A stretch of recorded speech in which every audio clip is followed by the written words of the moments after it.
قالوا ارنا اللہ جہرتن، اے موسیٰ علیہ السلام جب ان کو ایمان لانے کی بات کرتے تو کیا کہتے ہیں؟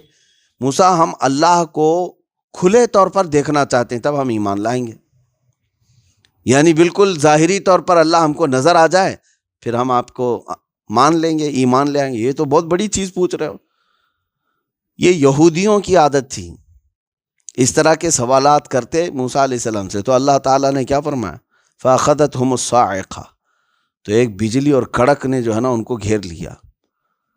ہاں، ایسے سخت عذاب میں گرفتار ہو گئے کہ چیخ و پکار کرنے لگے کہ نہیں نہیں نہیں، ہمارا پرانا مطالبہ چھوڑ دو، نہیں اب نہیں دیکھنا چاہیں گے۔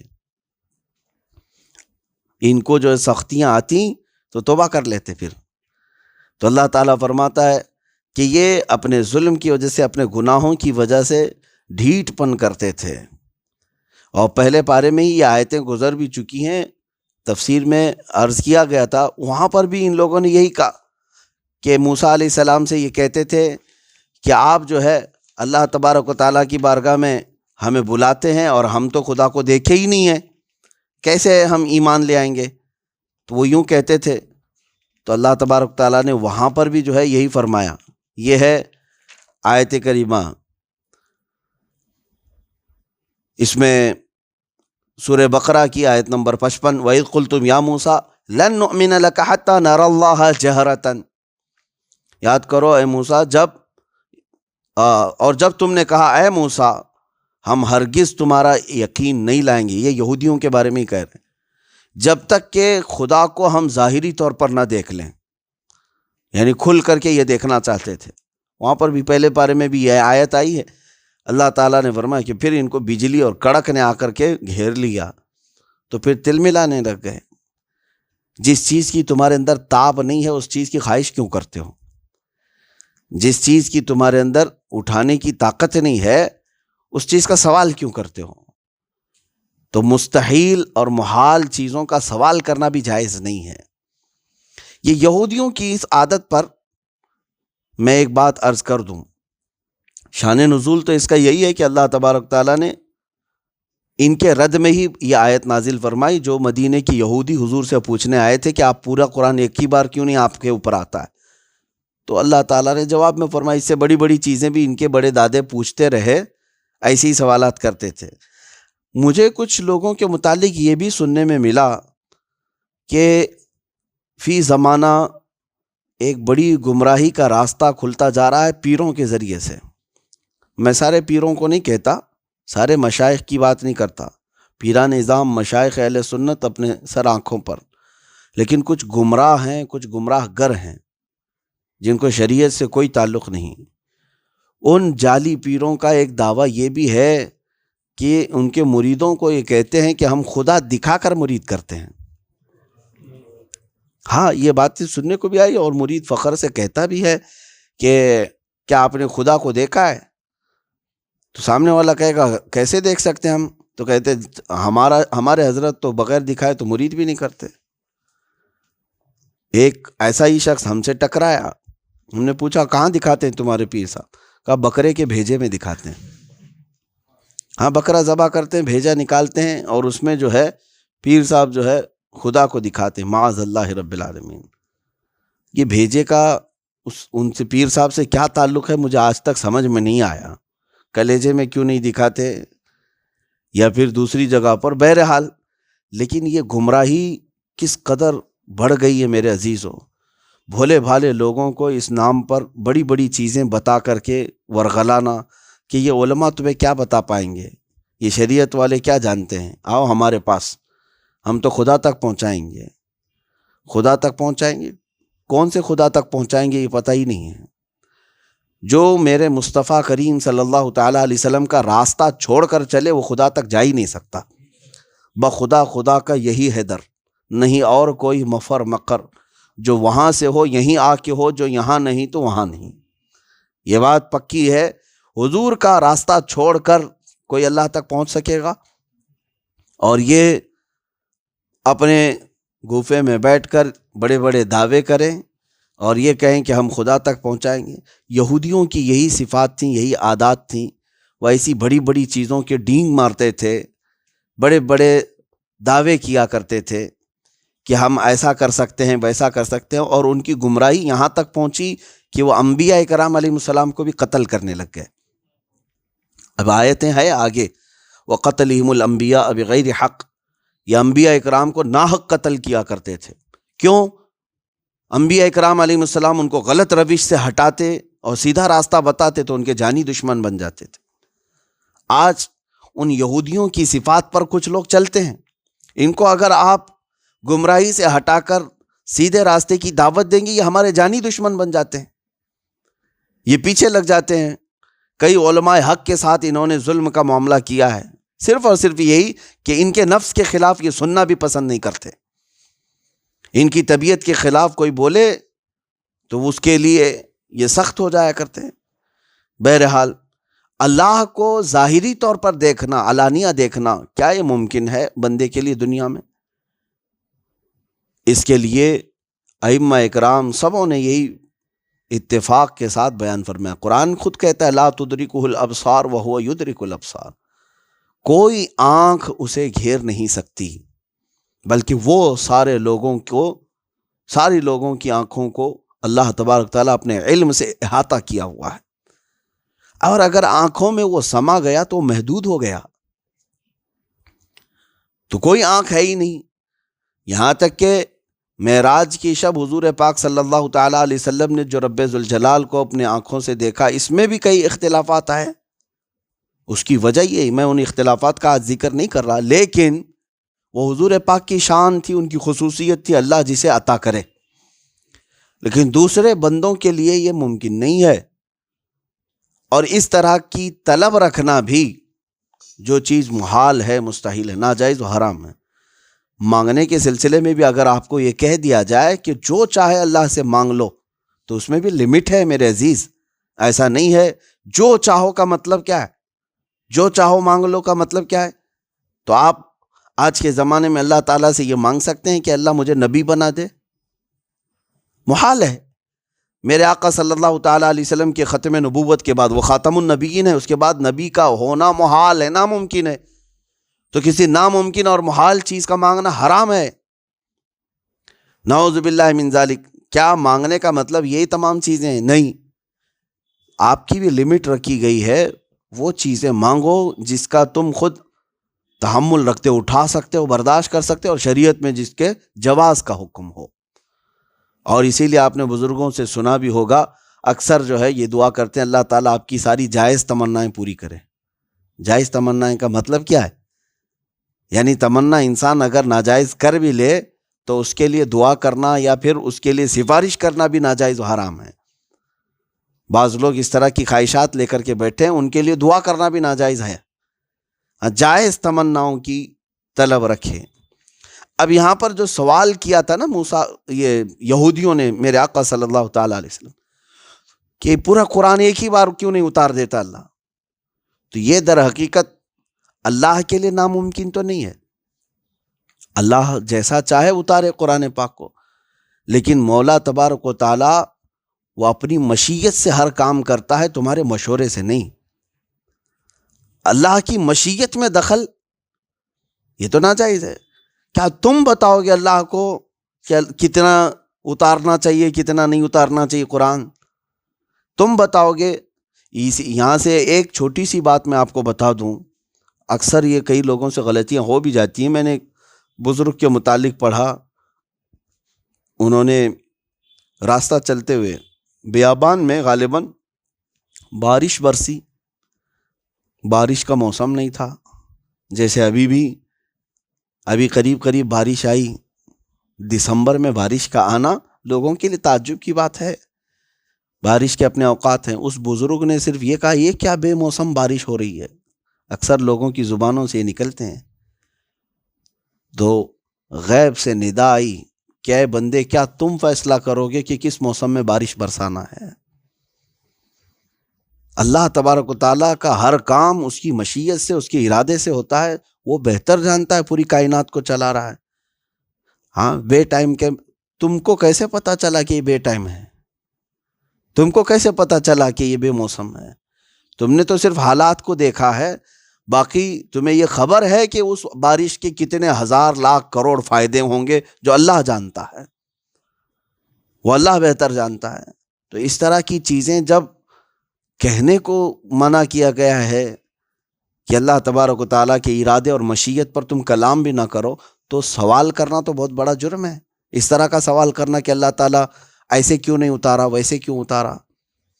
تو یہاں سے ایک چیز میں بتا دوں، اس آیت کریمہ کی تشریح کرتے ہوئے بزرگوں نے جو ہمارے لیے معاملات بیان کیے ہیں کہ کسی سے سوال بھی کریں تو وہ سوال کریں جو شریعت میں جائز ہے۔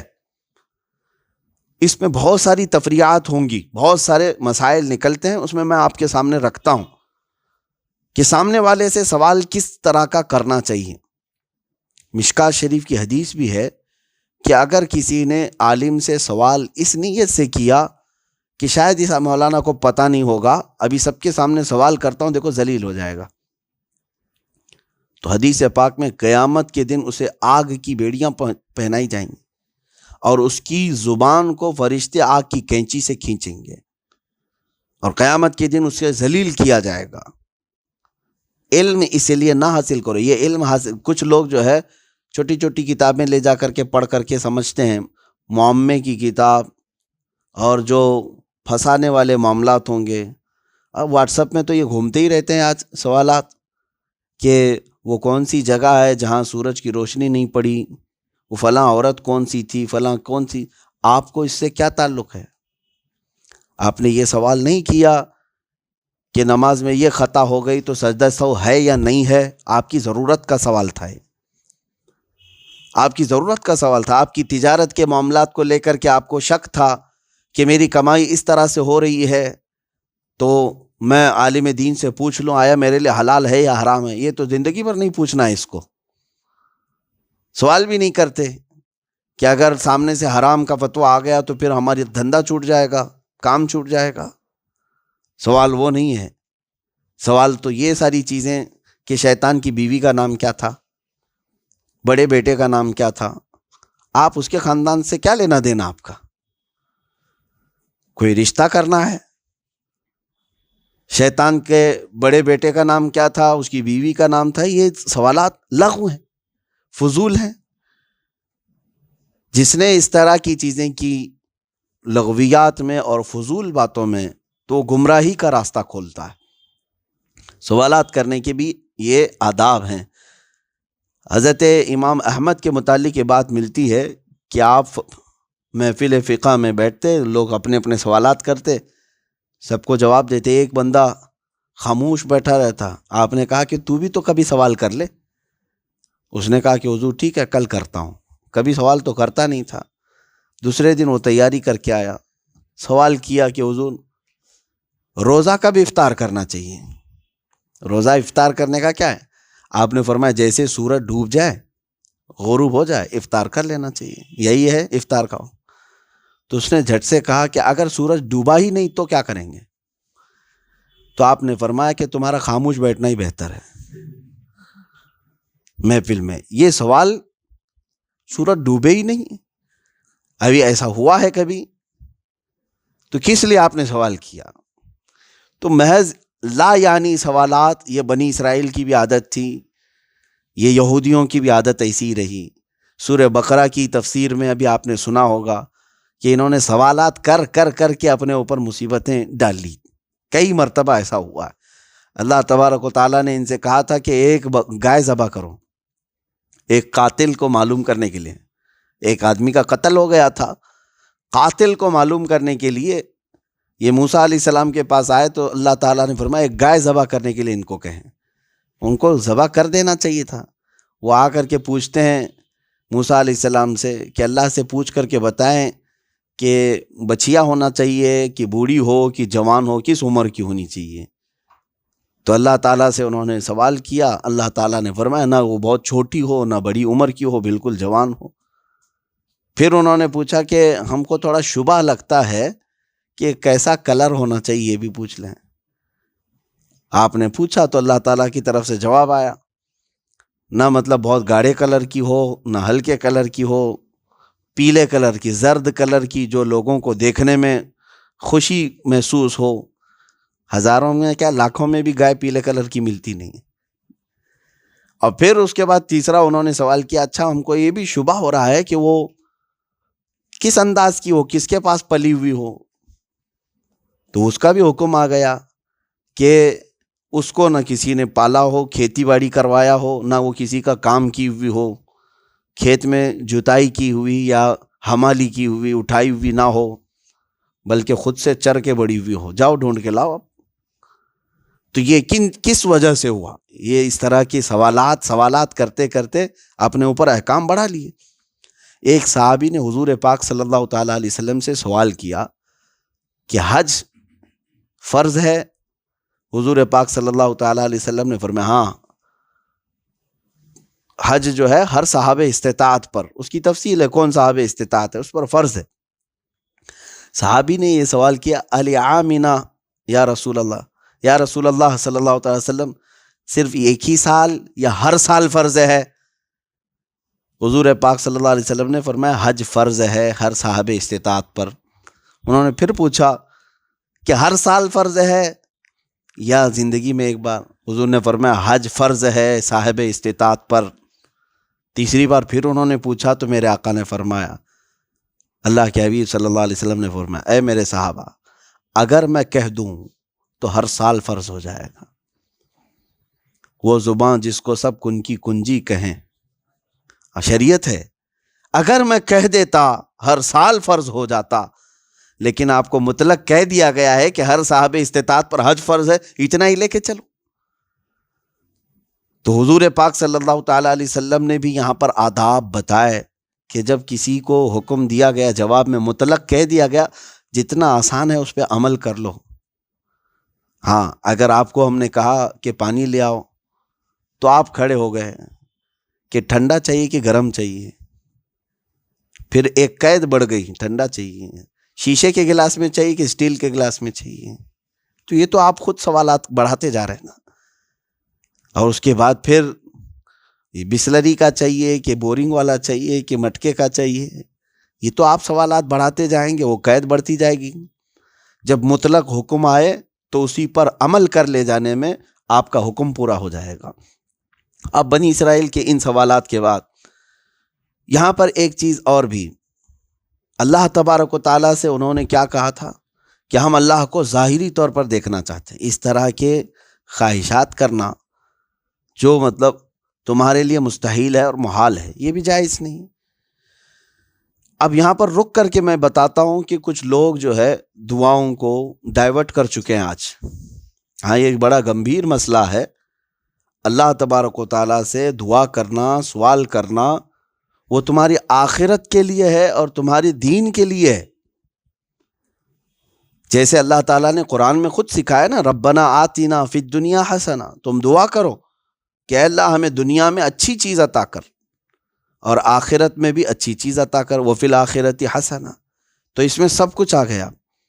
لیکن اب جو ہے کئی لوگوں کا طریقہ یہ ہے، مثال کے طور پر چند دنوں پہلے ایک خاتون ہم سے سوال کرنے لگی کہ پچھلے 6 سال سے میں تہجد کی نماز پڑھ رہی ہوں. توجہ چاہتا ہوں، پچھلے 6 سال سے وہ تہجد کی نماز پڑھ رہی ہے. اتنی بات تو بہت اچھی ہے. اس زمانے میں پرفتن دور میں کوئی اگر لڑکی تہجد کی نماز پڑھتی ہے تو کمال کی بات ہے. باقی پڑھتی ہوگی تبھی تہجد پڑھتی ہوگی. میں نے تعریف بھی کیا اور دعا بھی کیا، بہت اچھا ہے بیٹا، تہجد کی نماز پڑھتی ہے اور کبھی دعا مس نہیں کرتی رات کے وقت، وظیفہ اور دعا.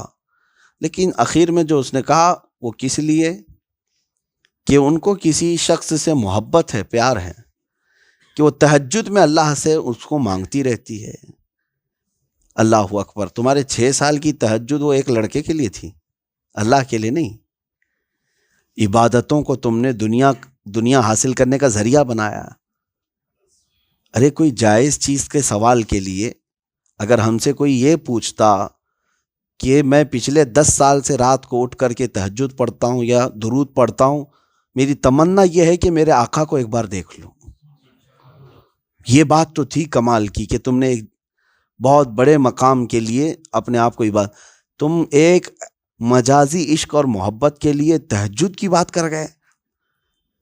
میرے عزیزو، عبادات جو ہے وہ خالص اللہ کی رضا کے لیے، یعنی تم نے اس کو ہتھیار بنایا ہے۔ کئی لوگوں کے ہاں وظیفے صرف اسی لیے چل رہے ہیں، دنیا کے لیے وظیفے۔ ہاں، کسی کی بیوی روٹی ہے تو اس کو وظیفہ چاہیے ہے، کسی کا شوہر قابو میں کرنے کے لیے اس کو بھی وظیفہ چاہیے۔ تمہیں اللہ اور اس کے صفات، اللہ رب العزت کے نام اور اس کے صفات صرف دنیاوی مفاد حاصل کرنے کے لیے استعمال کرنا ہے؟ بہت سارے لوگ تو یہ وظیفے بھی بتا رہے ہیں نا، اس چیز کے لیے یہ وظیفہ، اس چیز کے لیے یہ وظیفہ۔ میرے عزیزو، تھوڑا ہوش میں آؤ۔ اللہ تبارک و تعالیٰ کی بارگاہ میں جب سوال کرنا ہو تو سب سے بڑا سوال تو یہ تھا، اولیاء اکرام یہ پوچھتے تھے کہ اے اللہ تو ہم سے راضی ہو جا، تو ہم سے راضی ہو جا، تجھ سے تجھی کو مانگ کر مانگ لی ساری کائنات۔ اگر وہ راضی ہوا تو پھر بچا کیا ہے؟ جو چاہو گے وہ تمہیں مل جائے گا۔ لیکن یہاں لوگ چھوٹی چھوٹی چیزوں کو یہ دعاؤں کے ذریعے سے، بلکہ میں آپ کو یہاں ایک بات بتا دیتا ہوں، عبادات جب تمہاری دوسری غرض سے ہونے لگ گئی تو ان عبادت کا کوئی حاصل بھی نہیں رہے۔ میری ایک پرانی تفسیر کے کلپ میں ہوگا شرک خفی اور شرک جلی۔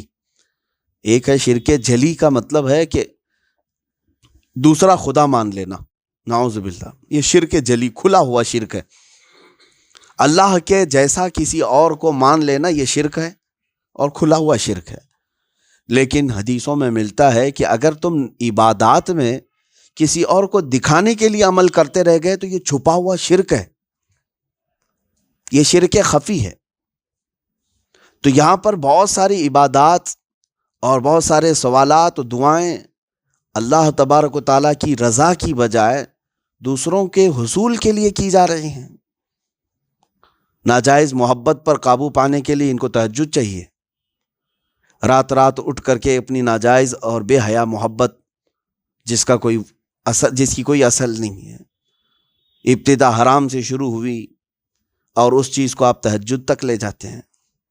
ہاں، اب کوئی پاکیزہ لیلا مجنوں تو ہے نہیں، اتنے پاکیزہ ہوں کہ ان کے خیالات بھی معطر اور مطہر ہوں۔ بہرحال یہاں پر میں یہ اصلاح چاہتا ہوں کہ اللہ کی عبادت کرو تو خالص اس کی رضا کے لیے کرو، دنیا طلبی اور دنیا کے حصول کے لیے نہیں۔ یہ بیچ میں مجھے رک کر کے کہنا تھا کہ سوالات کرنا ہو، دعا کرنا ہو، اس کے بھی آداب ہیں، اس کے بھی آداب ہیں۔ اللہ تبارک و تعالیٰ کی بارگاہ میں وہ سوالات کریں جو اس کی شان کے لائق ہے،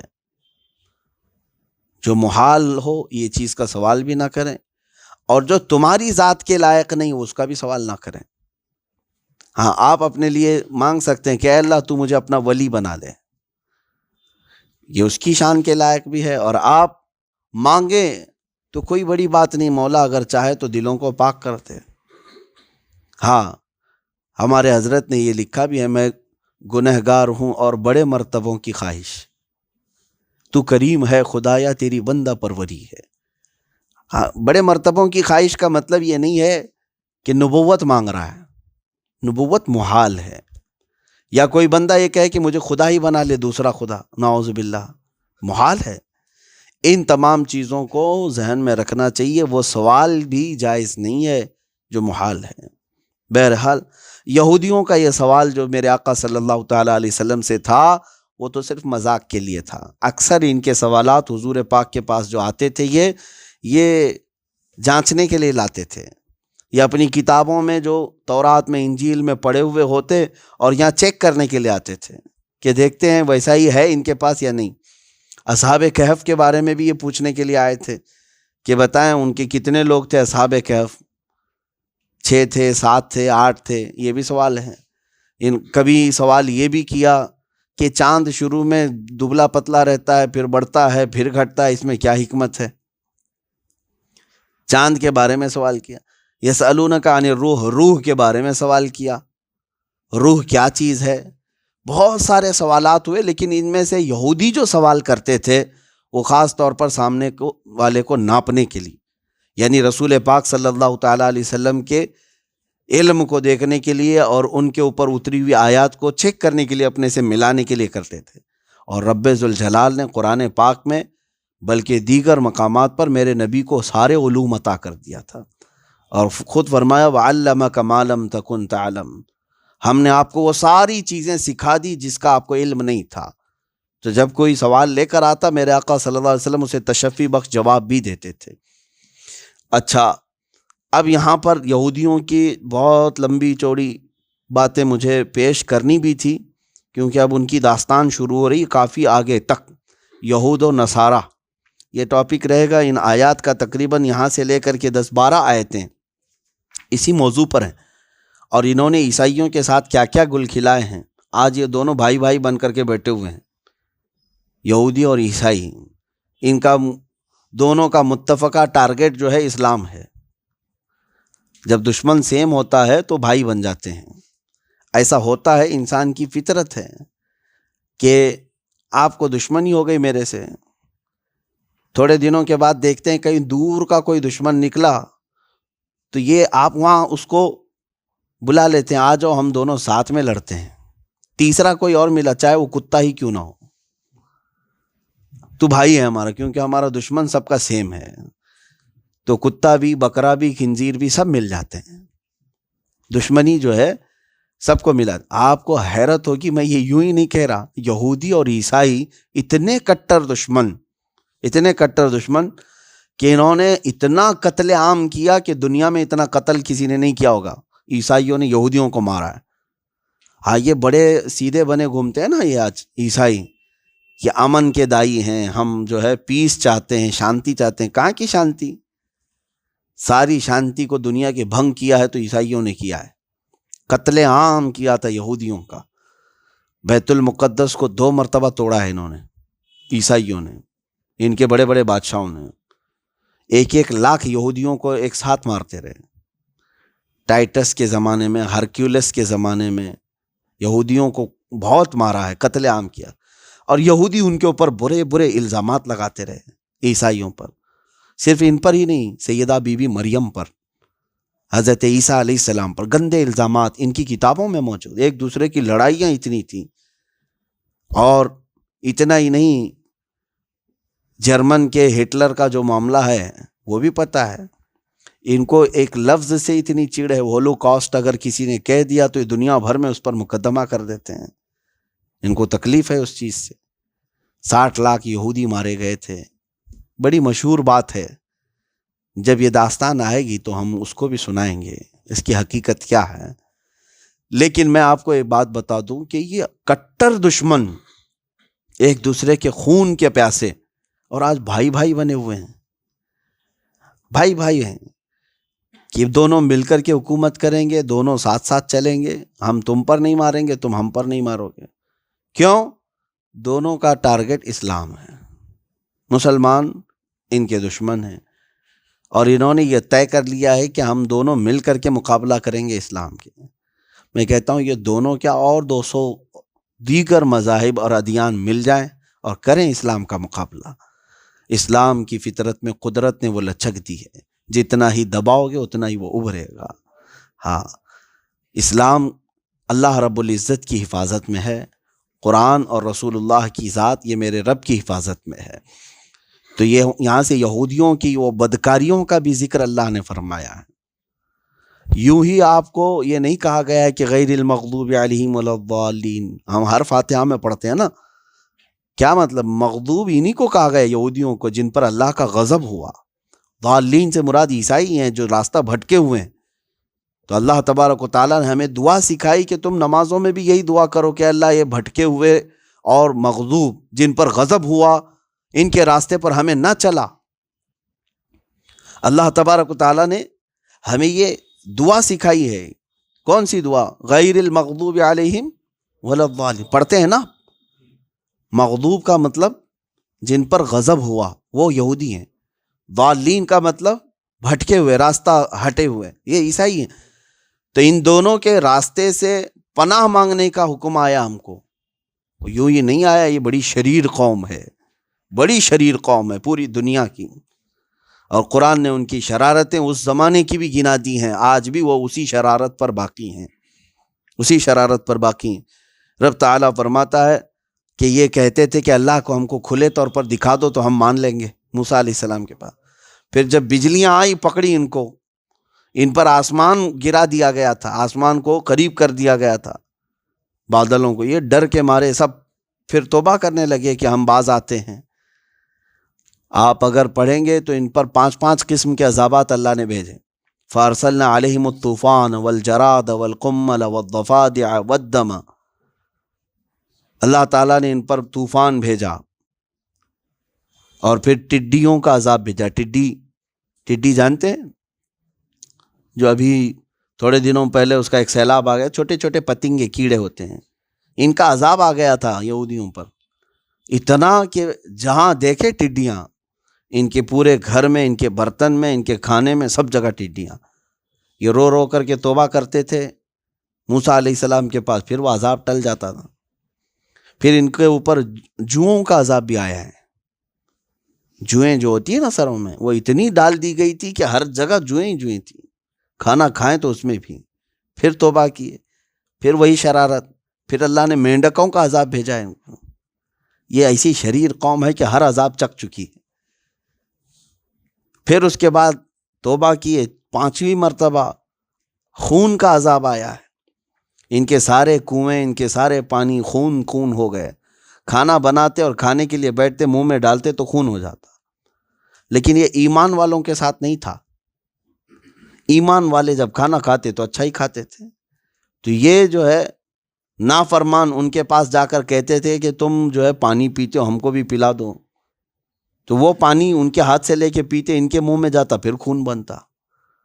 یہاں تک کہ ان کو کلی کرنے کے لیے کہتے کہ تمہارے منہ میں تو خون نہیں بن رہا ہے، تم پانی اپنے منہ میں لو اور ہمارے منہ میں کلی کرو۔ وہ ایمان والے اپنے منہ میں لے کر کے پانی ان کے منہ میں کلی کرتے، ان کے منہ میں پہنچتے، پھر خون بنتا۔ وہ اللہ کا عذاب تھا۔ پھر توبہ کرتے، 1 2 نہیں، کئی عذابات کا ذکر ہے قرآن پاک میں۔ تو ان عذابات کو اللہ تبارک و تعالیٰ نے بار بار ان سے دور بھی کیا، ان کی توبہ کو قبول کرتے ہوئے۔ وہ رحمان ہے اور رحیم ہے۔ یہاں پر اللہ تعالیٰ فرماتا ہے ثم اتخذوا العجل من بعد ما جاءتهم البینات، پھر انہوں نے بچڑے کی پوجا شروع کر دی تھی۔ اس کا ذکر گزر چکا ہے، پھر میں انشاءاللہ اگلی تفسیر میں کروں گا۔ یہ بچڑے کی پوجا میں لگ گئے۔ وہ بچڑا کون سا تھا؟ انہوں نے جو ہے سونے چاندی کو پگھلا کر کے ایک بچڑا بنایا تھا، اور وہ بچڑا بولنے کے قابل ہو گیا تھا، سیل اور بیٹری سے نہیں۔ 3000 سال پہلے کی بات کر رہا ہوں کہ بچڑا جو ہے بولنے لگ گیا تھا۔ اور وہ بھی کیسے کیا تھا؟ وہ سامری نام کا ایک شخص تھا بنی اسرائیل میں، تو اس کو حضرت موسیٰ علیہ السلام نے پوچھا کہ تو جو ہے کیسے اس کو کیا؟ جب موسیٰ علیہ السلام کوہ طور پر 40 دن کے لیے گئے تھے، تورات اتر رہی تھی، تو اس نے اپنی قوم میں اتنا سب کام کر دیا تھا، بچڑا بنا کر کے سب کو جو ہے اس میں لگا دیا تھا کہ موسیٰ جس کے پاس گئے ہیں وہ یہاں آیا ہوا ہے، ہمارے پاس خدا یہی ہے۔ ان کے لیے بہت تعجب کی بات تھی کہ بچڑا بول رہا ہے، وہ بھی سونے چاندی کو پگھلا کر کے بنایا ہوا۔ اس سے موسیٰ علیہ السلام نے جب پوچھا کہ تو کیسے بنایا، یہ بولنے کی قابل، بڑے کمال کی بات ہے۔ قرآن پاک 16ویں پارے میں سورہ طٰہٰ میں یہ بات آئی ہے، جب موسیٰ علیہ السلام کے لیے سمندر میں راستے کھول دیے گئے تھے۔ آپ اپنی قوم کو لے کر کے جب نکلے تو 12 راستے نکل گئے تھے سمندر میں، آپ چل پڑے، اور فرعون اسی راستے میں آنا چاہتا تھا اپنی لشکر کو لے کر، اللہ نے پانی کو ملا دیا۔ یہ واقعہ موجود ہے۔ وہ غرق ہو گئے، فرعون کا پورا لشکر اور فرعون غرق ہو گیا۔ لیکن موسیٰ علیہ السلام 12 راستوں سے اپنے قبیلے کو لے کر کے جو آئے، سامری جو ہے وہ موسیٰ علیہ السلام کے ساتھ تھا۔ وہ کہتا ہے کہ میں دیکھ رہا تھا کہ موسیٰ علیہ السلام کا گھوڑا پکڑ کر کوئی سامنے چل رہا ہے، وہ کوئی نوری مخلوق ہے۔ وہ جبرائیل علیہ السلام تھے۔ وہ جبرائیل انبیاء اکرام علیہ السلام کی خدمت میں آیا کرتے تھے۔ وہ موسیٰ علیہ الصلوۃ والتسلیم کے سامنے چل رہے تھے۔ تو یہ سامری کہتا ہے کہ وہ فرشتہ جیسے آگے آگے چل رہا تھا، میں اس کے پیروں کے نیچے کی مٹی اٹھا رہا تھا، اور پھر وہ چیز لے کر کے اس سامری نے اس بچڑے میں ڈال دیا اور اس کو بولنے کے قابل بنایا۔ یہ روایت میں نے پڑھا تو بہت عجیب بات ہے کہ آج سے 3000 سال پہلے وہ جبریل کے قدموں کے نیچے کی مٹی لے کر کے ایک بے زبان بچڑے کو بولنے کے قابل بنایا، اور جبریل جس کے تلووں پر پیشانی رکھے ہیں، اس روحی فدا صلی اللہ علیہ وسلم کے قدموں کے نیچے کی دھول کیا وہ خاک شفا نہیں ہو سکتی؟ ہاں میرے عزیزو، گونگوں کو بھی بولنے کے قابل بنا سکتی ہے، بلکہ وہ مدینہ طیبہ کی غبار جس پر میرے آقا کے قدم پڑے ہیں وہ ہزاروں بیماریوں کا خود ہی علاج رکھتی ہے۔ اللہ تبارک تعالی ہم سب کو کہنے سننے سے زیادہ عمل کی توفیق عطا فرمائے۔ پھر اللہ تعالیٰ نے فرمایا کہ انہوں نے بچڑے کی پوجا شروع کی جبکہ ان کے پاس کھلی ہوئی آیتیں آ گئی تھی، روشن باتیں آ گئی تھی۔ فعفونا عن ذلک، بعد میں جب اللہ تبارک و تعالیٰ نے ان کی توبہ کو معاف فرمایا اور ان کو درگزر کر دیا، اور ہم نے موسیٰ کو روشن غلبہ دیا۔ اور یہ حدیث کے کئی الفاظ ہیں۔ میرے آقا صلی اللہ تعالیٰ علیہ وسلم نے فرمایا کہ سونے والوں میں نہ رہو، یعنی کثرت سے سو کر کے اپنے دن اور رات کاٹ لیے تو نہ تم اس طلب کو پا سکو گے جس کے لیے دعائیں کرتے ہو، جنت چاہیے جنت چاہیے۔ ارے جس چیز کی طلب ہے سو کر کے چاہیے تمہیں، اور جہنم سے ڈرتے بھی ہو پھر بھی سوئے ہوئے ہو۔ حضور پاک صلی اللہ تعالیٰ علیہ وسلم سونے والوں کے پاس سے گزرے اور پھر یہ ارشاد فرمایا، میں نے نہیں دیکھا کہ جہنم سے ڈرنے والے اس طرح سوتے ہیں۔ اور آیت کریمہ بھی میرے آقا صلی اللہ تعالیٰ علیہ وسلم نے تلاوت فرمائی۔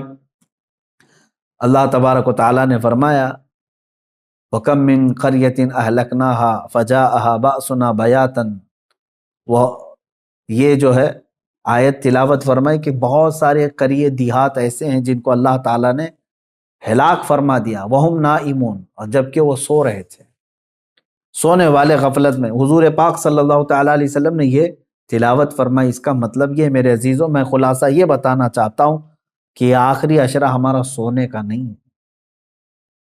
اندازہ کرو کہ کل اگر تمہاری موت آنے والی ہے تو کیا آج کی رات سو کے گزارو گے؟ کل اگر تمہیں پتہ چل جائے کہ تمہارا جنازہ اٹھایا جانے والا ہے تو کیسے آج کی رات گزرے گی؟ آپ ہونا یہ چاہیے کہ یہ آخری عشرہ جو اللہ تعالیٰ نے دیا ہے صحت و سلامتی کے ساتھ تمہیں دیا ہے۔ کون سی مصیبت ہے تمہارے پاس آج؟ اور آج تو حالات ایسے ڈرائے ہوئے آپ دیکھ بھی رہے، اتنی موتیں عام ہو گئی ہیں اس بیماری کے نام سے۔ آپ دیکھیں ہندوستان میں ہی روزانہ کی 3,500 سے 4,000 موتیں ہو رہی ہیں صرف یہ کورونا کے نام سے، جو گیا ایک دن میں 2 دن میں ہٹے کٹے صحت مند لوگ جا رہے ہیں، ایک ایک گھر سے کئی لاشیں جا رہی ہیں۔ تو کیا یہ آپ سب کو دہلا نہیں دیتی چیزیں کہ موت برحق ہے اور آج یا کل آنی ہے؟ اور آج موت نے یہ بتا دیا ہے ہندوستان کے ماحول میں بھی کہ بوڑھا ہونا ضروری نہیں موت کے لیے، وہ تو بچوں کو بھی لے جاتی ہے، جوانوں کو بھی لے جاتی ہے، بوڑھا ہونا ضروری نہیں ہے۔ بعض لوگ اگر یہ سوچ کر کے بیٹھتے ہیں ابھی عمر ہی کیا ہے میری، مرنے کی عمر تھوڑی نہ ہے۔ میرے عزیز، مرنے کی کوئی عمر ہی نہیں ہوتی۔ اب ہمارے پاس وقت کی کمی بہت ہے، اور جہنم سے بچنے کے لیے ہم نے کیا کیا؟ مجھے ایک بات بہت اچھی لگتی ہے شیخ سعدی رحمۃ اللہ تعالی علیہ کی، توجہ چاہتا ہوں، فرماتے ہیں جو امپاسبل ہے، جو ناممکن ہے، وہ ایک چیز ہے، میں بتاتا ہوں، آپ گیس کریں۔ دنیا میں ایک چیز ایسی امپاسبل ہے جس کو سب مانیں گے، مسلمان ہی کیا، ہندو بھی، عیسائی بھی، یہودی بھی، سب مانیں گے، وہ امپاسبل، سب اس کو کہیں گے۔ کون سا امپاسبل؟ موت سے بچنا۔ کوئی کہے گا پاسبل ہے؟ موت سے کوئی بچ سکتا ہے؟ آج بچے گا، کل بچے گا، پرسوں، کوئی تو ایک لیمٹ آئے گی اس کی، جب تو مرے گا، موت آنا ہے۔ لیکن میں آپ کو بتا رہا ہوں، توجہ چاہتا ہوں، ایک امپاسبل چیز ہے، موت سے بچنا ممکن نہیں، محال ہے، محال ہے نا۔ اب دوسری چیز میں آپ سے سوال کرتا ہوں، مسلمان ہونے کے ناطے آپ یہ مجھے بتائیں، جہنم سے بچنا، دوزخ سے بچنا ممکن ہے کہ ناممکن ہے؟ ناممکن تو نہیں۔ جہنم سے کیونکہ اللہ تعالیٰ نے ہمیں بتایا ہے کہ تم اگر برے کام نہیں کرو گے تو جہنم میں تھوڑی نہ جانا ہے۔ تو یہاں کچھ پریکاشن سے، کچھ احتیاط سے جہنم سے بچا جا سکتا ہے کہ نہیں؟ اب دیکھو ہماری یہاں پر الٹ پھیر کیسے ہے زندگی میں، جو امپاسبل ہے موت سے بچنا، اس کے لیے ہم دوڑ بھاگ بہت کرتے ہیں، کوشش بہت کرتے ہیں کہ کسی طرح بچ جائے. یہ دوائیاں کرانا، ساری چیزیں تو اسی لیے تو ہے نا، موت سے بچنے کے لیے. موت سے بچنا ناممکن ہے، پھر بھی بچنے کی انسان بہت کوشش کرتا ہے، جبکہ جہنم سے بچنا ممکن ہے، پاسبل ہے. اس سے بچنے کی ایک کوشش بھی کیوں نہیں کرتا؟ وہاں پر کوشش ہونی چاہیے. اب میں اگر آپ کو سنا دوں چند آیتیں، اس کے بعد سوائے دعا کے ہمارے پاس کوئی ہاتھ ہی نہیں ہے. قرآن کی چند آیتیں میں آپ کے سامنے رکھتا ہوں، مفہوم آیتوں کا رکھتا ہوں جلدی جلدی میں، کہ جہنم کا ایک خاکہ میں آپ کو بتا دوں کہ ہے کیا یہ چیز جہنم. پہلے قرآن کی آیتیں اگر آپ سن لیں کہ قرآن پاک میں اس کو اللہ تعالیٰ نے کس طرح سے بیان کیا ہے. بہت ساری جگہ آپ آیتیں بھی پڑھتے ہیں، سورتیں جو آپ کو یاد ہوں گی، ان سورتوں میں بھی کئی جگہ جہنم کا ذکر آیا ہے. وَيْلٌ لِكُلِّ ہُمَزَةٍ، یہ جو سورہ ہے اس میں پورا جہنم کا تذکرہ ہے. آپ دیکھیں جہنم کی آگ کا تذکرہ، یہ ساری چیزیں آئی ہیں. اب قرآن پاک میں اللہ تبارک و تعالیٰ نے جو فرمایا اس میں سورہ یونس کی ایک آیت جس کا مفہوم میں بتا رہا ہوں، جہنم کو دیکھتے ہی کافروں کے چہرے کالے سیاہ ہو جائیں، کأنما اغشیت وجوہہم قطعا من اللیل مظلما. دیکھتے ہی جہنم کو، جب جہنم کو لایا جا رہا ہوگا تو چہرے جو ہے بالکل کالے پڑ جائیں گے، سیاہ پڑ جائیں گے. اچھا جہنم کوئی ایک کنویں کا نام نہیں ہے. جہنم کتنی بڑی ہے یہ میں اگر آپ کو بتا دوں تو اندازہ کریں، جہنم میں جس کو ڈالا جا رہا ہے نا، جو جہنمی، اس کے ایک کندھے سے دوسرے کندھے تک جو چوڑائی ہے وہ ایک تیز گھوڑا 40 دن دوڑے تب طے ہوگی. جہنمی، ایک جہنمی، جہنم کی بات نہیں کر رہا ہوں، جس انسان کو ڈالا جا رہا ہے دوزخ میں، اس کو اتنی بڑی شکل بنا کر کے ڈالا جائے گا. اب آپ اندازہ کریں ایک جہنمی جب اتنا بڑا اس میں گر رہا ہے تو جو لاکھوں کروڑوں کی تعداد میں جو جہنم میں گر رہے ہوں گے تو پھر جہنم کتنی بڑی ہوگی. اس سے اندازہ کر سکتے ہیں آپ. اس کے طبقات ہیں، وادیاں ہیں، عذابات ہیں، کیسے کیسے عذابات ہیں، ان کے ذکر بھی قرآن پاک کے حوالے سے آئے ہیں. رسول پاک صلی اللہ تعالیٰ علیہ وسلم کی حدیثوں سے بھی یہ جو ملتا ہے. اب یہ دیکھیں سنیں، جہنم کے ایک احاطے کی 2 دیواروں کے درمیان، صرف ایک سائیڈ کی بات کر رہا ہوں، پورے جہنم کی نہیں، ایک احاطے کی 2 دیواروں کے درمیان 40 سال کی مسافت لگے گی. اگر طے کرنا چاہے کوئی تیز رفتار سواری تو وہ 40 سال کی مسافت صرف اس کا ایک کارنر ہے جہنم. اور یہ بھی حدیث پاک میں ملا ہے کہ حضور پاک صلی اللہ تعالیٰ علیہ وسلم تشریف فرماتے، صحابہ بیٹھے تھے، ایک اچانک دھماکے دار آواز آئی. صحابہ نے پوچھا، رسول پاک صلی اللہ تعالیٰ علیہ وسلم نے ارشاد فرمایا، آج سے 70 سال پہلے ایک پتھر جہنم کے منہ سے گرایا گیا تھا، وہ اب جا کر کے اس کے نیچے لگا ہے، تہ میں جا کر پہنچا ہے. تو اگر اس کی گہرائی اتنی ہے، 70 سال لگ جاتے ہیں ایک پتھر کو گرتے گرتے، تو وہ کس قدر بڑی ہوگی جہنم. جب جہنم کو لایا جا رہا ہوگا، اس کو زنجیریں پہنا کر کے، کڑیاں ڈال کر کے فرشتے لا رہے ہوں. کتنے فرشتے لا رہے ہوں گے جانتے ہیں آپ؟ صرف جہنم کو لانے والے جو فرشتے ہیں وہ سب سے بڑے طاقتور فرشتے. جہنم کو کھینچ کر کے میدان محشر میں جب لایا جا رہا ہے، توجہ چاہے، جب وہ فرشتے لا رہے ہوں گے تو کل تعداد جو بتائی گئی ہے بعض روایت میں 490 کروڑ فرشتے صرف اس کو تھامے ہوں گے، جس میں سے ایک فرشتے کی طاقت اتنی ہے، اللہ اکبر، کہ وہ دنیا کے سارے پہاڑوں کو اٹھا سکتا ہے.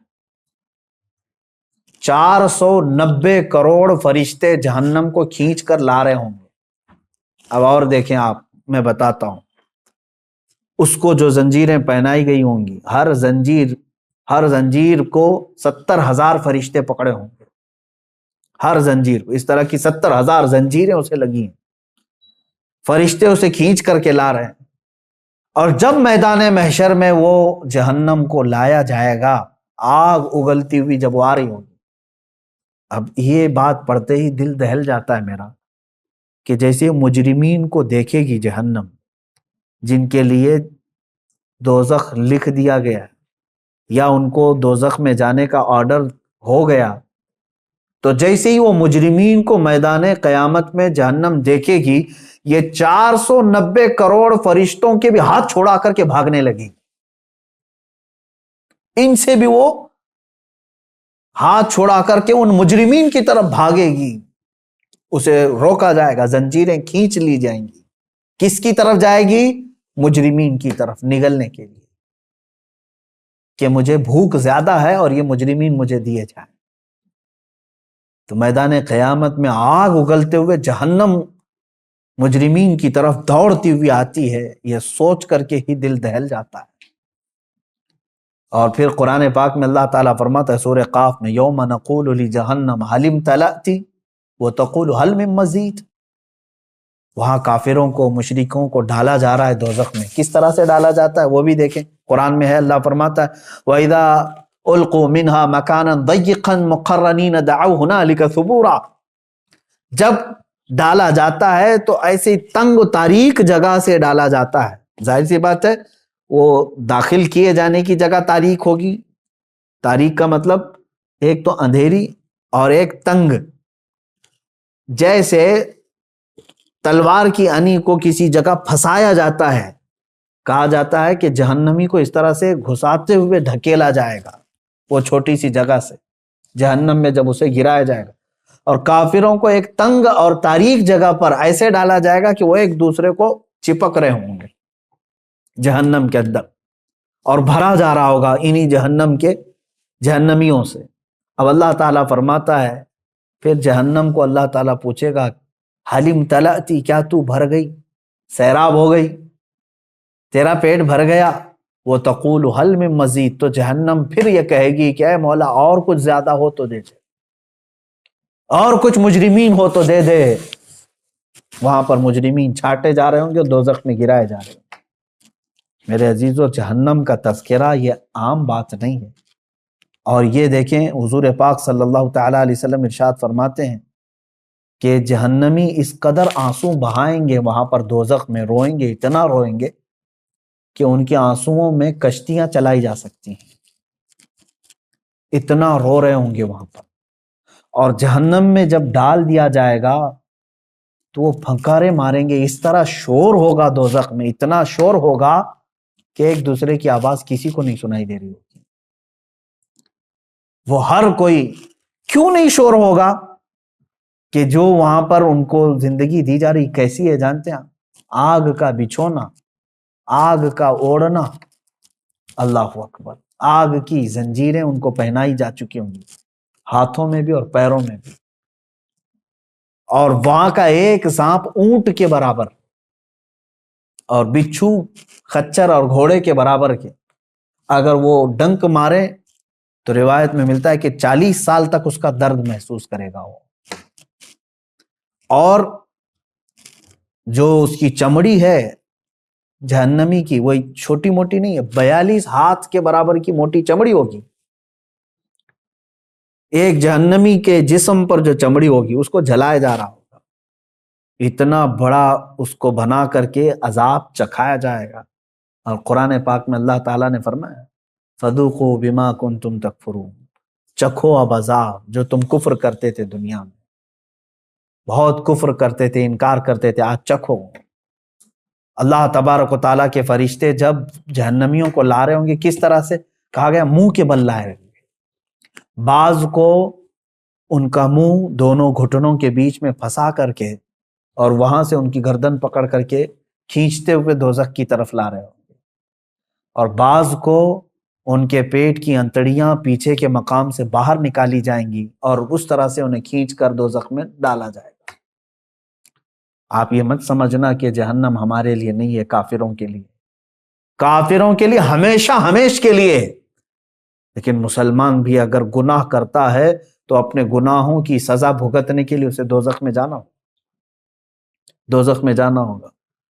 اور قرآن پاک میں اللہ تعالیٰ فرماتا ہے کلما نضجت جلودہم بدلناہم جلودا غیرہا لیذوقوا العذاب، جب جب تمہاری چمڑی پک جائے گی آگ کی گرمی کی وجہ سے، ہم وہ چمڑی بدل دیں گے، پھر نئی چمڑی لگائیں گے۔ بدلناہم جلودا غیرہا، یہ 42 ہاتھ موٹی چمڑی جب جل جاتی ہے، اللہ تعالیٰ فرماتا ہے پھر وہ بدل کر کے دوبارہ لگائی جائے گی۔ حضرت کعب احبار رضی اللہ تعالیٰ عنہ تابعی ہیں، فرماتے ہیں ان سے پوچھا گیا کہ حضور یہ کتنے ٹائم پہ بدلی جائے گی؟ توجہ چاہتا ہوں، روزانہ نئی چمڑی بدلی جائے گی روزانہ یا مہینے میں؟ حضرت کعب احبار فرماتے ہیں نہیں، 1 گھنٹے میں 70 بار بدلی جائے گی، 1 گھنٹے میں 70 بار وہ چمڑی بدلی جائے گی جہنمی۔ اب وہ جب چیخ و پکار کر رہے ہوں گے تو بھوک کی وجہ سے اور پیاس کی وجہ سے، جہنم کا کھانا اور پانی بھی تو سن لو، اس کا بھی ذکر قرآن پاک میں آیا ہے، شجرۃ الزقوم۔ قرآن پاک میں اللہ تعالیٰ نے فرمایا تھوہڑ کا ایک درخت، بہت ہی کانٹے دار پھل، ایک جہنم کا ایک درخت ہے، اس کا پھل دیا جائے گا۔ کہا گیا اس پھل کا ایک دانہ اگر دنیا میں گرا دیا جائے تو سارے جانور اور انسان مر جائیں اس کی کڑواہٹ سے۔ وہ ایک پھل کا، اس کی کڑواہٹ، اور وہ جو پھل دیا جائے گا جہنمی کو کھانے کے لیے، بھوک کی شدت کی وجہ سے وہ کھائے گا، لیکن جیسے ہی وہ پھل کھائے گا اس کے کانٹے اس کے حلق میں اٹک جائیں گے اور باہر نکل چکے ہوں گے، نہیں اندر جائیں گے۔ وہ کہے گا کہ مجھے پانی پلایا جائے، پانی بھی مائے حمیم، شرب الہیم، سورہ واقعہ پڑھو تو رونگٹے کانپ جاتے ہیں۔ اللہ تبارک و تعالیٰ فرماتا ہے ھذا نزلہم یوم الدین، آج تمہاری مہمان نوازی اسی پانی سے کی جائے گی۔ وہ کون سا پانی؟ اللہ اکبر، حدیث پاک میں ہے فرمایا گیا مجرمین کے سڑے ہوئے جسموں سے جو پیپ نکلے گا، خون نکلے گا، اس کو پکایا جائے گا، کھولایا جائے گا، اور وہ پانی اس قدر تیز گرم ہوگا کہ جب جہنمی کو دیا جائے گا پیالے میں تو وہ اس کی تیز گرماہٹ سے اس کا جبڑا زمین پر گر چکا ہوگا، نیچے کا ہونٹ لٹک رہا ہوگا۔ اس کو کیا کرنا ہے؟ اس کو پینا ہے اور اپنے تھوڑ دار درخت کے پھل کو اندر داخل کرنا ہے، تو اسی گرم پانی کو جب اندر ڈالے گا تو اس کی انتڑیاں گل چکی ہوں گی، لیکن کوئی مسئلہ نہیں۔ آپ سوچتے ہوں گے ارے اتنا سخت عذاب، آگ کا بچھونا، آگ کا اوڑھنا، درخت ایسے، پھل ایسے، بچھو ایسے، سانپ ایسے، تو پھر مرتا کیوں نہیں؟ قرآن میں اللہ نے وہ بھی فرمایا، سورۃ الاعلیٰ کی آیت ہے، اللہ فرماتے ثم لا يموت فیہا ولا یحیا، جہنم کا عذاب ایسا ہے کہ یہ دوزخ نہ کسی کو زندہ رکھے گی نہ کسی کو موت دے گی، موت بھی نہیں آنی، مر بھی نہیں سکتے۔ مجرمین وہاں یہی تمنا کریں گے جو دنیا میں موت آنے سے جو ہم ڈرتے تھے، لیکن آج ہم کو چاہیے موت تو دے دی جائے۔ رب تعالیٰ فرماتا ہے نہیں، اب موت کسی کو نہیں آنی ہے، دنیا میں ایک بار آ چکی، آ گئی، نہ جنتیوں کو موت آنی ہے نہ دوزخیوں کو موت آنی ہے۔ یہ ہے دوزخ، اس کی چند ہی باتیں میں نے پڑھا میرے عزیزو، اللہ اکبر۔ ایک حدیث پاک ہے مسند احمد کی، یہ بھی حدیث سن لے، میرے آقا صلی اللہ علیہ وسلم سے مروی ہے، جہنمیوں کے سر پر اس قدر کھولتا ہوا گرم پانی ڈالا جائے گا کہ وہ سر میں چھید کر کے پیٹ میں پہنچ جائے گا۔ اگر اوپر سے پانی گرایا جائے تو سر میں سے سوراخ کرتے ہوئے پیٹ میں گر جائے گا، اور پیٹ میں جو کچھ ہو اسے کاٹ ڈالے گا، اور یہ سب کچھ پیٹ سے نکل کر قدموں میں آ گرے گا۔ اللہ اکبر۔ اور یہ جہنمیوں کو ایک اور عذاب ہے، پہاڑ چڑھنے کا عذاب، صعود، ایک پہاڑ ہے، کہا جائے گا کہ اس پہاڑ کو طے کرو، چڑھو۔ وہ پہاڑ چڑھنے میں انہیں 40 سال لگ جائیں گے، پھر انہیں اتارا جائے گا اور پھر کہا جائے گا پھر پہاڑ چڑھو۔ تو کچھ لوگوں کو یہ پہاڑ چڑھنے کا عذاب دیا جائے گا، یہ قرآن پاک میں بھی ذکر ہے، 70 سال لگ جائیں گے پہاڑ چڑھنے میں۔ جہنمیوں کو مارنے کے لیے جو لوہے کے گرز وہاں پر ہیں اتنے وزنی ہیں کہ سارے انسان اور جنات ملا کر کے بھی اسے اٹھا نہیں سکیں گے، لیکن وہ فرشتے جو عذاب دینے والے فرشتے ہیں وہ سخت ہیبت ناک شکل میں جہنم میں موجود ہوں گے، جو عذاب دے رہے ہوں گے، اور بے رحم، بالکل کسی پر رحم نہیں کھائیں گے۔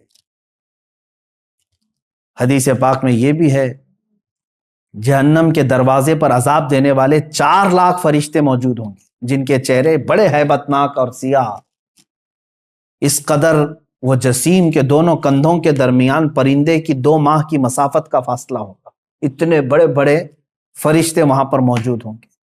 یہ چند تذکرے میں نے احادیث سے کیے، قرآن کی بہت ساری آیتیں ہیں۔ اللہ تبارک و تعالیٰ نے جو ارشاد فرمایا، کافروں کے لیے جہنم کا عذاب، جہنم کی آگ جہنمیوں کے چہرے کا گوشت جلا ڈالے گی اور ان کے جبڑے باہر نکل آئیں گے۔ جہنم کی آگ لوگوں کو چکنا چور کرے گی۔ جہنم میں کافروں کا بند کر کے اوپر سے دروازے بند کر دیے جائیں گے۔ جہنم میں کافر شور مچائیں گے۔ یہ سب قرآن پاک کی آیتوں کا مفہوم میں نے بتایا۔ اب سنو، جہنم میں جانے والے 2 طرح کے لوگ ہوں گے۔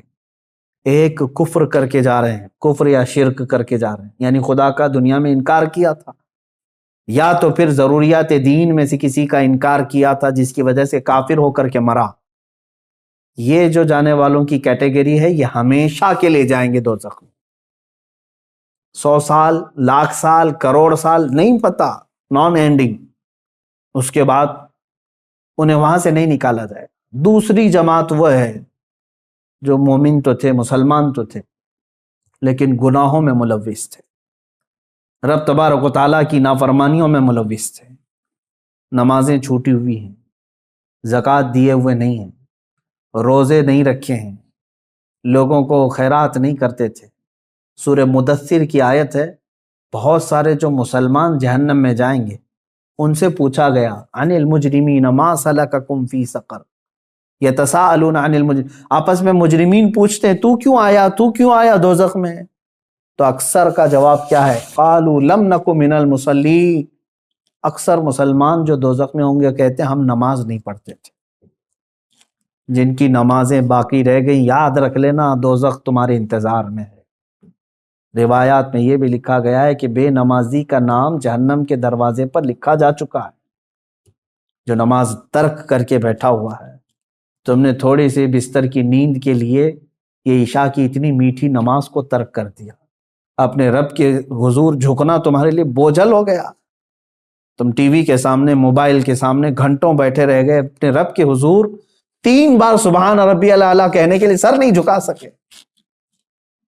سر میں کیا ہو گیا تھا؟ بیماری آ گئی تھی، ہتھوڑا پڑ گیا تھا۔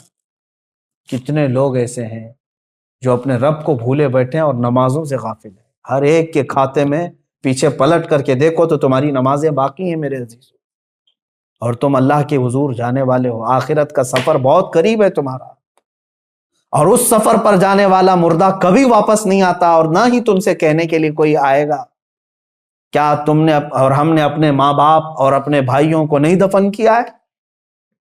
ہمارے بڑوں کو اپنے کندھوں سے اٹھا کر لے جا چکے، ہم قبروں میں دبا کر کے آ گئے اور ان کو اللہ کے حوالے چھوڑ کر کے آئے۔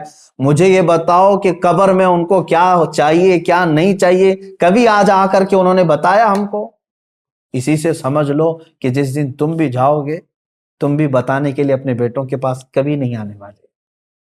تم پر کیا گزرے گی وہاں پر تم کسی سے کہہ نہیں سکو گے۔ جو کچھ ہے اپنا حساب صاف کر لو میرے عزیزو، ورنہ جہنم کا عذاب انتظار میں ہے۔ اب سوچو، اب یہ ایک روایت میں بتاتا ہوں، جب کافروں کو اللہ تبارک و تعالیٰ دوزخ میں ڈالے گا، اللہ کفر سے محفوظ رکھے۔ یہ اتنی بڑی نعمت تمہارے پاس ہے ایمان کی، ڈرتے رہو، اے اللہ آج تو نے مجھے ہدایت دی ہے، میری موت تک اس پر مجھے قائم رکھ۔ میں سمجھتا ہوں دنیا کی سب سے بڑی دعا یہی ہے کہ اللہ ایمان پر خاتمہ کر دے۔ اگر وہ ایمان پر موت ہوئی ہے تو سب کچھ ٹھیک ہے، بخشش کی امید ہے، قیامت کے دن سفارش سے بخشے جا سکتے ہیں۔ لیکن کفر پر موت ہوئی تو حضور پاک صلی اللہ علیہ وسلم بھی سفارش نہیں کریں گے، کوئی نبی نہیں، کوئی نبی شفاعت نہیں کرے گا، نہ سفارش کرے گا۔ گنہگاروں کے لیے سفارش ہے، کافروں کے لیے نہیں ہے۔ اب جب وہ دوزخ میں ڈالے جائیں گے، دوزخ کے جو داروغہ ہیں فرشتے، ان کا نام مالک ہے، حضرت مالک علیہ السلام۔ یہ فرشتے دوزخ کے داروغہ ہیں، دروازے پر ہوں گے اور بہت سخت ترین ہیبت ناک شکل کے ساتھ جب لوگوں کو اندر ڈھالا جائے گا وہ چیخ و پکار کریں گے بہت، یہاں تک کہ پکارتے پکارتے ان کے 1000 سال ہو چکے ہوں گے۔ کس کو پکاریں گے؟ حضرت مالک کو۔ کہتے ہیں کہ ہمارے رب سے ہماری بات کرا دو۔ 1000 سال کے بعد حضرت مالک پوچھتے ہیں کیا تم کیا کہنا چاہتے ہو جہنمی ہو؟ یہاں عذاب میں گرفتار یہ جہنمی 1000 سال تک پکارتے رہے، تب ان کا جواب دیتے ہیں تو سارے جہنمی کہتے ہیں بس ہمارے رب سے ہماری بات کرا دو، ایک بار اللہ سے ہماری بات کرا دو۔ فرشتہ تو کوئی رحم کرنے کو تیار ہی نہیں ہے، فرشتے کچھ نہیں ہیں، جتنا ان کو آرڈر دیا گیا ہے اتنا پورا کر کے رہیں گے۔ وہ اپنی جانب سے نہ کسی کو معاف کریں گے نہ کسی کو ہلکا کریں گے۔ تو حضرت مالک فرماتے ہیں اللہ رب العزت جلال میں ہے اور قہر میں ہے، میری بات کرنے کی جرات نہیں ہے۔ پھر 1000 سال تک وہ پکارتے رہیں گے۔ دوسرے 1000 سال کے بعد حضرت مالک پھر پوچھتے ہیں کیا چاہیے؟ تو کہتے ہیں کہ اپنے رب سے ہماری بات کرا دو، اللہ سے بات کرا دو۔ حضرت مالک کہتے ہیں میں رب تبارک و تعالیٰ کی بارگاہ میں گزارش کروں گا لیکن میری جرات نہیں ہے ابھی۔ پھر 1000 سال گزر گئے۔ 3000 سال کے بعد حضرت مالک رب تعالیٰ کے حضور عرض کرتے ہیں اے مولا، جن کو تو نے جہنم میں ٹھونس دیا ہے، داخل کر دیا ہے، وہ سب پچھلے 3000 سال سے چیخ رہے ہیں، پکار رہے ہیں، دوزخ کے سخت ترین عذابات میں گرفتار۔ اللہ تبارک و تعالیٰ فرماتا ہے وہ کیا چاہتے ہیں؟ حضرت مالک فرماتے ہیں مولا وہ کہہ رہے ہیں کہ تجھ سے بات کرنا چاہتے ہیں، رب تبارک و تعالیٰ تجھ سے وہ کلام کرنا چاہتے ہیں۔ اللہ تبارک و تعالیٰ نے جلال میں اعلان فرمایا اے مالک ان سے کہہ دو آج کے بعد نہ رب تعالیٰ ان کا خدا نہ ان کی طرف دیکھنا چاہتا ہے نہ ان سے بات کرنا چاہتا ہے۔ فی ناری جہنم و فیہا خالدون، دوزخ کے عذاب میں وہ جا چکے اور ہمیشہ کے لیے رہنے والے، اب بات چیت کا وقت نہیں۔ یہ کفار و مشرکین کے ساتھ ہمیشہ کے لیے جیسے ہی ان کو اعلان ہو جائے گا وہ اتنا چیخ ماریں گے کہ جہنم ہل رہی ہوگی۔ میرے عزیزو انہی کے چیخ و پکار اور عذابات کے درمیان کچھ گنہگار بھی ہوں گے۔ اسی لیے آپ دیکھیں پورے رمضان المبارک کی تراویح جب پڑھتے ہیں تو آپ کو شاید ہو سکتا ہے جہاں پر بھی پڑھتے ہوں، اکثر تو میں نے دیکھا ہے ہمارے ہاں تو رواج یہی ہے، ہر 4 رکعت پر ہم دعا یہی کرتے ہیں اللہم اجرنا من النار، اللہم اجرنا من النار۔ یہ کیا چیز ہے؟ ہم اللہ کی بارگاہ میں کہتے ہیں اے اللہ مجھے جہنم سے بچا لے، اے اللہ مجھے جہنم سے بچا لے، اے اللہ مجھے جہنم سے بچا لے۔ آج ہر مومن کو چاہیے کہ یہ آخری عشرہ جہنم سے آزادی کا عشرہ ہے، تم سو کر کے نہ گزارو بلکہ اسے پکارو۔ ہاں ایک بات یہ بھی ہے کہ اس کا وعدہ ہے کہ ان راتوں میں اللہ تعالیٰ بے حساب بندوں کی بخشش کرتا ہے، جہنم سے آزادی کا انہیں پروانہ دیتا ہے، جا فلاں کا بیٹا آزاد ہے، فلاں کا بیٹا آزاد ہے۔ کیا ہی خوش قسمت ہیں وہ لوگ جن کا نام آج کی رات پکارا جا رہا ہو کہ فلاں آزاد ہو گیا، لیکن اس کے لیے میرے عزیزو دل سے پکارنا ضروری ہے، جہنم کا خوف بھی دل میں رہے اور رب تعالیٰ کی رحمت سے امید بھی لگی رہے۔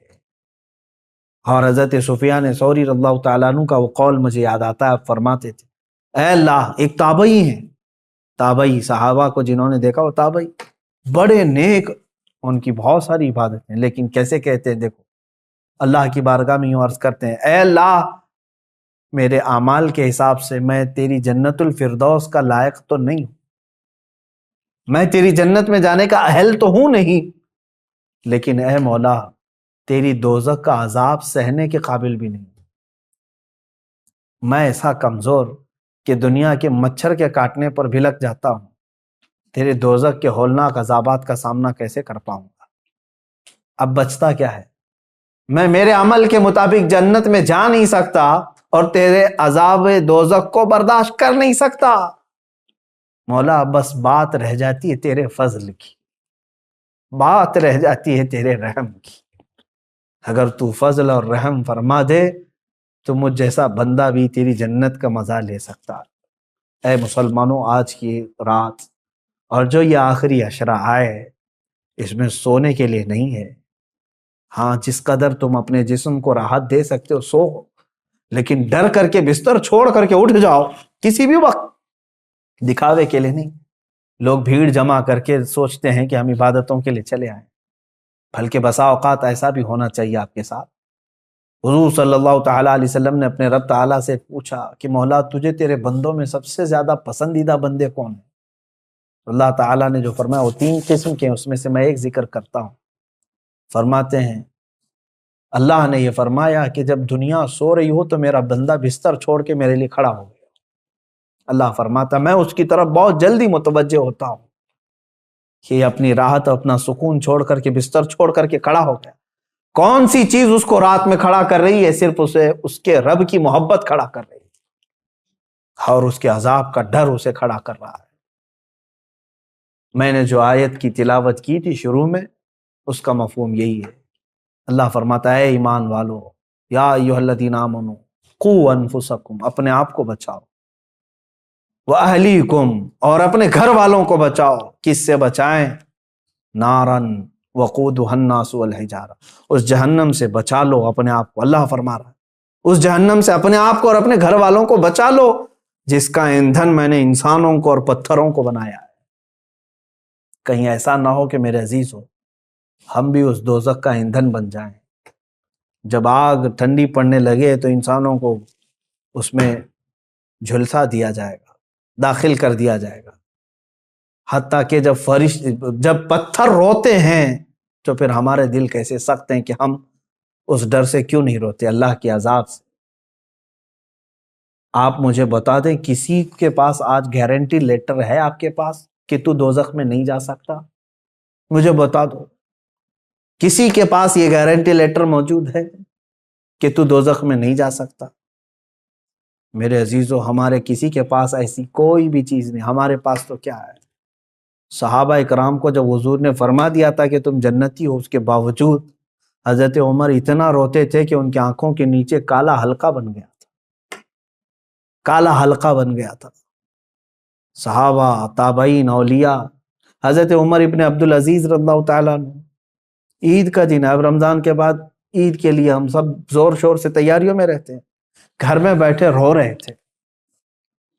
جن کے پورے قرآن پاک کی تلاوت اور روزوں کے ساتھ رمضان گزرا، عید کے لیے لوگ نئے کپڑوں کے ساتھ جب تھے آپ رو رہے تھے. لوگ آئے آپ کو بلانے کے لیے، چلیں آج عید کا دن ہے. آپ نے فرمایا مجھے ڈر لگتا ہے کہ کہیں میرے روزے میرے منہ پہ مار دیے گئے ہوں گے، میری تلاوتیں پھینک دی گئی ہوں گی، تو میری کون سی عید ہے؟ کیا پتا کہ قبول ہوئی کہ نہیں ہوئی. یہ وہ اولیاء کاملین تھے جو ڈر سے تھر تھر کانپتے بھی تھے لیکن اللہ کی ذات سے ایک امید بھی لگائے رہتے تھے. آج میرے عزیزو یہ آخری عشرہ گناہوں سے توبہ کا بھی ہے، جہنم سے آزادی کا ہے. اور جب میرے آقا نے فرما دیا کہ رمضان کا آخری عشرہ جہنم سے آزادی کا ہے تو کیوں نہ ہم آزادی لیں. اور ایک اور بڑی بات میں بتا کر اپنی گفتگو کو سمیٹتا ہوں. حضور نے فرمایا وہ شخص ہلاک و برباد ہو جائے جو رمضان کو پایا اور اس کا احترام نہیں کر سکا. حضور نے اس کے لیے ہلاکت کی دعا فرمائی.